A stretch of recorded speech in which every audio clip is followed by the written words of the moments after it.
Aujourd'hui, on va déjà vérifier est-ce que j'utilise le bon micro. Euh, attendez, je vais voir ça pour la partie volume, mais pour le micro, est-ce que j'utilise le bon? Oui, j'utilise le bon. Ok, dans ce cas, ça marche très bien. Donc, l'objectif de ce tutoriel, c'est de vous montrer comment on peut faire plusieurs containers qui travaillent ensemble pour faire un système robuste, un couplage entre Symfony et Docker. Et on va utiliser PHP FPM aussi parce qu'on a l'habitude de l'utiliser avec Nginx, mais maintenant on va l'utiliser avec Apache. Donc ça sera quelque chose de nouveau. Par rapport à ce tutoriel, j'ai bien préparé un mind mapping pour ce tutoriel. Donc comme vous voyez là, on va créer des images à droite.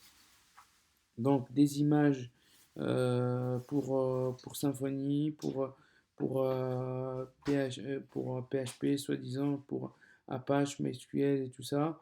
On va passer rapidement, c'est juste pour organiser les idées. Donc ça, c'est la première partie.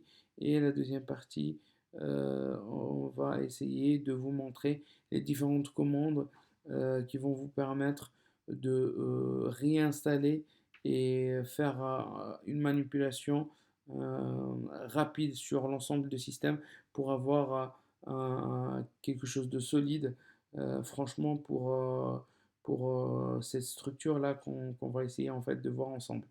Donc, la première des choses, il y a Docker. C'est le dossier principal sur lequel il y a les différents fichiers Dockerfile. Il y a un autre fichier qui va contenir en fait tout ce qui concerne MySQL. Il y a le troisième fichier qui est le plus important sur lequel il y a le framework qui est Symfony. Mais ça n'empêche que cette configuration pourrait fonctionner aussi pour d'autres frameworks comme Laravel et d'autres applications PHP notamment. Donc, on va commencer par, par le commencement. La première des choses, il y a certaines commandes qu'on va essayer de jouer. Voilà, et je vais vous expliquer par la suite. Voilà, au moment où on lance ces commandes, on devrait déjà être déjà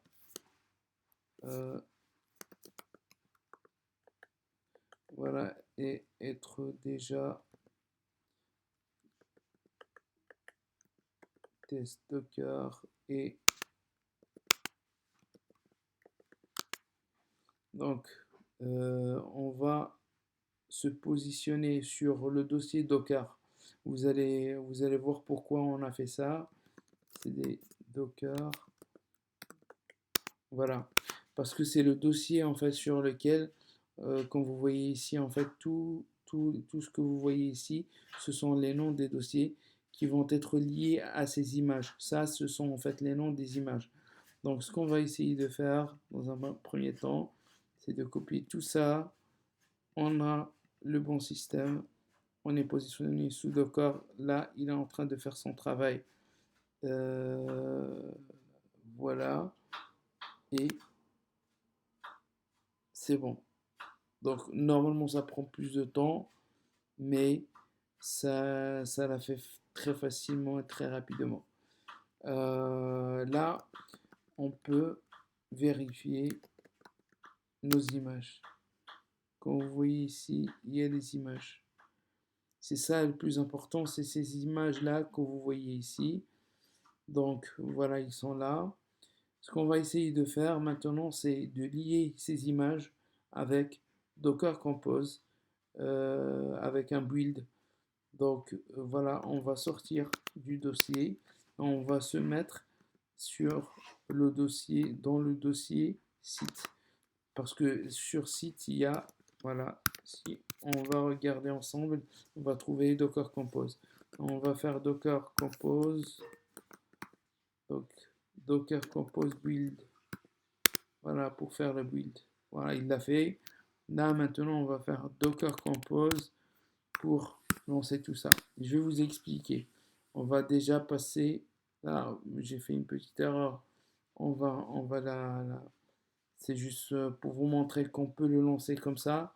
Mais il y a une autre manière en fait de lancer en background et ça va vous montrer que tout est OK, mais c'est en background et vous pouvez continuer à travailler là-dessus. Donc là maintenant tout est lancé, tout ça marche très bien. On va juste essayer, on va faire une petite erreur là. Normalement, je vais vous montrer qu'est-ce qu'il y a dedans, qu'est-ce qu'il y a dans le dossier Docker Compose. Donc Docker Compose, ce qu'on a fait, c'est on a changé le port de MySQL par un port euh, en fait 60001. C'est à nous de choisir en fait le port qu'on veut, ce qu'on veut, il n'y a pas de souci. Justement, il faut qu'il ne soit pas occupé en fait par une autre application. C'est ça l'essentiel. Donc, comme vous voyez ici, on a fait 60 001, 2 et 60. Ça, c'est en fait, le service, le conteneur principal qu'on va essayer en fait de voir ensemble. Et je vais vous montrer, ça c'est normalement on est bon, mais ça marche pas. Voilà. Pourquoi ça ne fonctionne pas? C'est tout simple parce que il n'y a rien qui est allumé ici. Voilà. Si on va regarder Docker PS, vous voyez là, on va essayer de se rapprocher là. Vous avez vu, il n'y a pas le projet en fait principal qui est le projet web. Voilà. Et du coup, pour cela, normalement, on devrait avoir avec Docker Compose Down. On va essayer en fait de fermer tout et d'ouvrir tout pour s'assurer que tout va bien. Ça c'est en même temps un tutoriel et en même temps il va vous montrer des erreurs qu'on fait d'habitude, mais on ne fait pas attention et ça nous coûte beaucoup de temps. Voilà, vous voyez voilà, il est là. Donc sur le web, on va juste faire Docker PS. J'aimerais bien que vous voyez ce que je vais voir. Il est là, le Docker Web. Donc le Docker Web, vous avez vu, ça c'est franchement, c'est l'erreur numéro un que je voulais que vous voyiez ça. Parce que ici, ça va vous montrer en fait la croissance carrément du projet. Et vous allez même pouvoir regarder ce qu'il y a à l'intérieur. On va y aller doucement, directement vers le code PHP, on peut le voir. Là, pourquoi? Parce que en fait, il y a un problème au niveau de VirtualHost, au niveau de exactement, on va vous montrer où il y a le problème. D'ailleurs, on va accéder à ce container qui est projet web sur lequel on a le problème. Et pour y accéder, on fait docker exec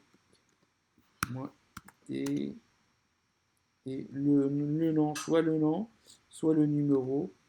Et avec, quand on fait exec, et avec le bash qu'on va utiliser pour notre terminal. Donc ici, qu'est-ce qu'on va essayer de faire? C'est d'aller directement vers etc bash site enable. Donc ce que je vais faire, c'est un peu méchant, mais on peut faire à tout dit site carrément le défaut, mais je préfère moi le supprimer carrément et faire service Apache page to et faire reload. Voilà. Et quand on va essayer en fait d'aller là maintenant,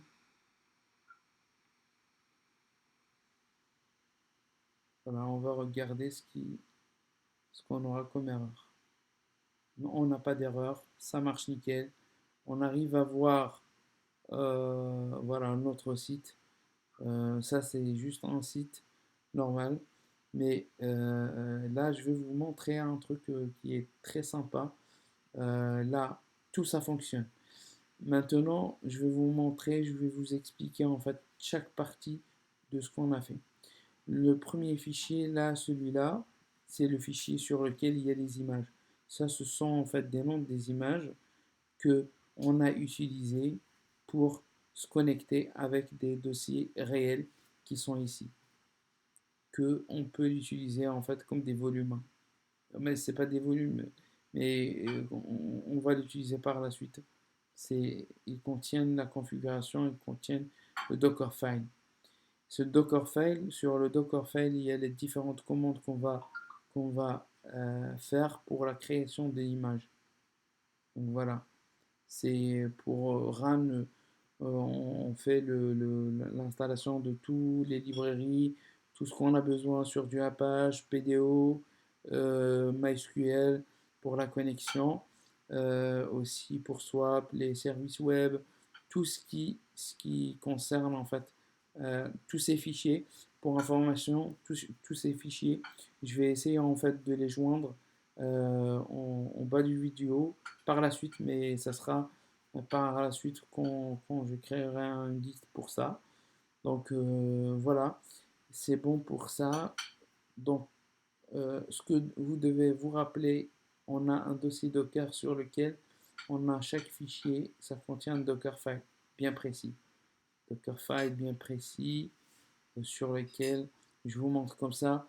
Vous pouvez en fait voir et faire une pause de la vidéo pour que vous puissiez regarder ce qu'il y a dans le fichier en attendant que je vous envoie les fichiers exacts, comme ça vous pourrez juste faire un copier-coller et ça fera l'affaire. Donc, et le plus important ici, c'est Docker Compose. Là, il faut comprendre qu'on est en train de créer des services. On a des containers avec des noms. Ces containers, on les a utilisés. On va l'utiliser. Dans chaque autre container, on va faire des links entre les containers aussi. Et le container principal, c'est celui-là sur lequel on a déjà ces Apache. Il est avec un environnement, ce sont des variables, hein, des variables qu'on a utilisées sur le app.conf. Ce sont des variables et qui utilisent en fait le volume project application. C'est ça en fait, c'est ce volume-là qu'il utilise. Et ça, en fait, ça correspond au, au dossier courant qui est le site. Voilà. Et il utilise aussi, il est lié avec la base de données, database MySQL, et avec PHP FPM. Maintenant, le, ça touche à sa fin en fait ce vidéo. Je vais essayer en fait de joindre rapidement en bas du vidéo toutes les informations nécessaires sur YouTube pour que vous puissiez en créer vraiment un socle solide pour vos projets Symfony. Euh, voilà, c'est ce que j'ai à dire. Et je vous souhaite bonne chance avec tous ces créations, ces manipulations, parce que, effectivement, pour ne pas oublier, je remercie toutes les personnes et surtout un tutoriel, j'ai oublié en fait de le garder, qui m'a aidé beaucoup, mais il y avait certaines erreurs sur le tutoriel. Je demande d'être toujours méfiant des tutoriaux et d'essayer en fait de voir surtout la correspondance entre les différentes versions, parce que c'est ça le plus important. Il faut garder que quand on change une version, on peut en fait perdre la synchronisation avec des applications qu'on utilisait avant qui fonctionnaient très très bien. Donc, ce que je vais vous donner ici, il faut garder les bonnes versions. Si vous changez une version, changez petit à petit les versions pour s'assurer de garder en fait le bon fonctionnement de tout. Voilà, et je vous souhaite bon code et, et à la prochaine vidéo.